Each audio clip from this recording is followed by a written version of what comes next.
Hi hello welcome সন্তান আমার ছোটদের ভালোবাসা, গুরুজনদের প্রণাম, পৃথিবীর যত মা আছে আনলিমিটেড প্রণাম। কেন কি ওই জন্যই তো নামটা রাখলাম সন্তান আর মা, তাই না? এর আগে আমি দুটো ভিডিও ছেড়েছি কেয়াকে নিয়ে, বা ওটা তোমরা দেখে নিতে পারবে। এইটাও আমি কেয়াকে নিয়ে আসছি, কিন্তু ফার ডিফারেন্স। সর্বপ্রথম কালকে আমি কেয়ার ভিডিও দেখলাম লাইভে প্রিয়াংশুর নামটা তোলার পরেই সোমা নামটা তুলেছিল। আমি ভাবলাম বোধহয় আমাকে না, ওর বান্ধবী সোমা আজ থেকে কবেকার স্ট্রাইক করে দিয়েছিল, কেয়া ওইটাকে আবার উঠিয়ে দিয়েছে। তো যাই হোক, কেয়া মাসি, প্রিয়াংশু, মুনমুন, এলটি বোন, সোমা সকলের নাম উঠিয়েছে, বাট আমার নাম ওঠায়নি নিশ্চয়ই কারণ আছে। এর আগেও আমি ওকে অনেক কিছু বলেছিলাম। তো যাই হোক, আমি আবার একটু কেয়াকে এবারে একটু সরল ভাবে বলতে চাই। দেখো কেয়া, আমরা হয়তো কিছুটা ছোট বড়, ঠিক আছে, সম্পর্কের কতটা আমি জানি না। আমি একটা কথা বলি, তোমার যে এই ইউটিউব যে ব্লগটা পুরো ইউটিউবে ছড়িয়ে গেছে, তোমার ভাইরালটা। 2 নম্বর, ফেসবুকও সব জেনে গেছে, ইনস্টাগ্রাম, যাই করো, যতগুলোই করো। কালকে তুমি লাইভে বসলে বেশ ভালো, ঠিক আছে, তুমি নর্মালি কথা কেন বললে না? এটা ভাবো না আমি একটা দিদি হয়ে হয়তো বুঝাচ্ছি, আমি অনেক ছোট তোমার থেকে, অনেকটাই ছোট। কেন কি আজকেও ব্লগ দেখলাম তোমার এর আগের স্বামী, তখন তুমি কেমন ছিলে, বাজার করছো, দই মাংস বানাচ্ছ, কি সুন্দর খয়েরি রঙের ফ্রিজটা, একদিকে শোকেসের উপরে মাছের অ্যাকোরিয়াম, ওইটা ইটিং শো ছিল। ওটা আজকে দেখলাম, খুব ভালো লাগলো। ওকেই বলে পরিবার। কে আমি বলি, তুমি ভিডিওগুলো ডিলিট কেন করে দিলে? কেন ডিলিটটা করে দিলে? ডিলিটটা করে তোমার কি লাভ হবে? সবাই দেখো ডাউনলোড করে বসে আছে।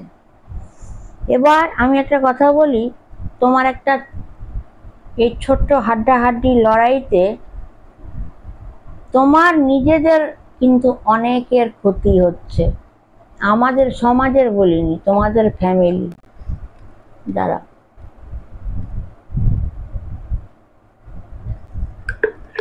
ক্ষতি হচ্ছে। যেমন তোমার বাবা রাস্তায় বেরাচ্ছে বলছে, মা বেরাচ্ছে বলছে, মামা মামিরা বেরাচ্ছে বলছে, তোমার ছেলে বলছে, প্রত্যেকে টোন্টিং করছে, ওরা তো দেখছে, তাই না? সর্বপ্রথম তোমার এইটা ভাবা উচিত ছিল, তোমার একটা ছেলে, ঠিক আছে। এইদিকে তুমি যেটা বলছিলে প্রিয়াংশু আমার এই ভিডিও এরকম করে ড্রেস পরে এই করছে, এবারে বলি কি, দেখো পাস্ট কি করেছো সেটা আমাদের জানা আছে। যেহেতু তুমি এখন গ্রামের ঘরে, তুমি শাড়ি পরে বসেছো, খুব ভালো লাগছে। আচ্ছা বলো, এই জিনিসটাকে তুমি কতদিন চালাবে, তাই না? কতদিন চালাবে? তুমি এটা জানো যদি বাবু ছেলে হয় তার কতটা ক্ষতি হচ্ছে, তোমার মা বাবার কতটা ক্ষতি হচ্ছে, তোমার নিয়ে চিন্তা করতে করতে কিছু ঘটে না যায় অনেকের, আর নামগুলো নাই বললাম। তুমি লুকিয়ে যাচ্ছ কেন? তুমি ভিডিও ডিলিট করে দিচ্ছ কেন? তুমি কার কি করছো এটা মুখে উল্লেখ করছো কেন? এই সোমার রিপোর্ট করে এই করে দিয়েছিলাম, আবার সোমা আমাকে সকাল বিকেল কল করে আমার হাতে পায়ে পড়তো, তবে আমি স্ট্রাইক উঠিয়েছি। এইগুলো রিপিট কেন করছো? দেখো, যত এগুলো রিপিট করবে না, আগুনে ঘি যত ঢালবে অত তাপবে। সময় গেল। মুনমুন 25 বছরের বান্ধবী, তাকেও খুঁচাচ্ছ কেন ভাই? আমি মুনমুনকে এটা বললাম ওইটা বললাম? একদম না। এস দাস বোন একদমই না, কষ্ট করে সংসার চালাচ্ছে, পুরো চ্যানেলটা উড়ানো উচিত হয়নি। এটা অ্যাজ ইউ লাইক। আমার অ্যাড হয়েছে, রইল প্রিয়াংশু তথ্যগুলো বের করেছে, এবং তথ্য আমার কাছে অনেক আছে।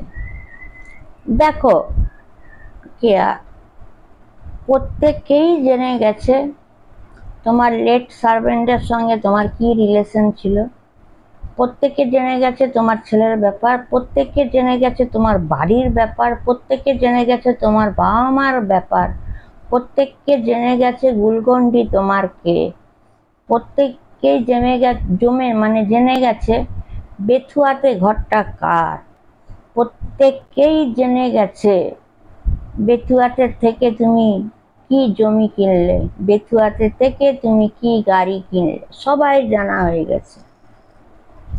কিন্তু এটা তোমার গোল্ডেন চান্স, আমি খুব ভালোর জন্য বলছি। প্রিয়াংশু মুনমুন এস বোন বলেছে এখনো সময় আছে, ভালো হয়ে যাবে। তো আমার তরফ থেকে যদি তুমি আমাকে নিজের মনে করো, প্লিজ, পাস্ট ইজ পাস্ট। কাউকে রাগিও না, রাগিও না, নতুন জীবন শুরু করো, সত্য ঘটনা বলো, নতুন জীবন। রিয়েল ছেলে হলে এটা আমার ছেলে, হ্যাঁ গুলকন্ডি থাক, বিয়ে করে নিয়েছে, husband is a husband, but একটা প্রপারলি একটা লাইফস্টাইল ঘরের দেখাও, স্বাভাবিক ঘর দেখাচ্ছ, এই হাজব্যান্ড খাচ্ছে, এই ছেলে ল্যাপটপ নিয়ে ঘাটছে, এইগুলো করো। শর্ট গান করছো, এত ফালতু ফালতু ড্রেসগুলো পরছো, বেথুয়াতেই পরছো। আচ্ছা, একটা আমি দেখলাম ড্রেস, এটা আমার মেয়ে অর্ডার করেছে, প্রথমটা আমি গেছিলাম। ও যতই ড্রেস কিনুক আমি খুব একটা রাগি না, কিন্তু একটা ড্রেসে খুব রেগে গেছিলাম। ওটা ড্রেস না, ওটা পুঁতি দেওয়া একটা জ্যাকেট, একটা জ্যাকেট মেয়ে অর্ডার দিয়েছে। আমি রেগে গিয়ে বলছিলাম, তখন মেয়ে আমাকে বললো, মা এটা কোনো ব্যাপার না, যে কোনো ড্রেসের উপরে ওই জ্যাকেটটা পরা যায়। কি পুঁতি না কি আমি জানি না, যাই হোক তুমি ওটা পরে বসেছো, তাও তো ভালো। আচ্ছা তুমি বলো, এই যে গানটা গাইছো পরশু, তুমি সোশ্যাল মিডিয়াতে ডাইরেক্ট লিপ কিস করছো, এটা তোমার বাবা মা দেখছে না? তারপরের গানটায় গুলকন্ডি তোমার বুড়ে হাত দিয়েছে। বুড় মানে বোঝো তো? বুড় মানে বুকটা। এটা তোমার প্রত্যেকটা মানুষ দেখছে, ঠিক আছে?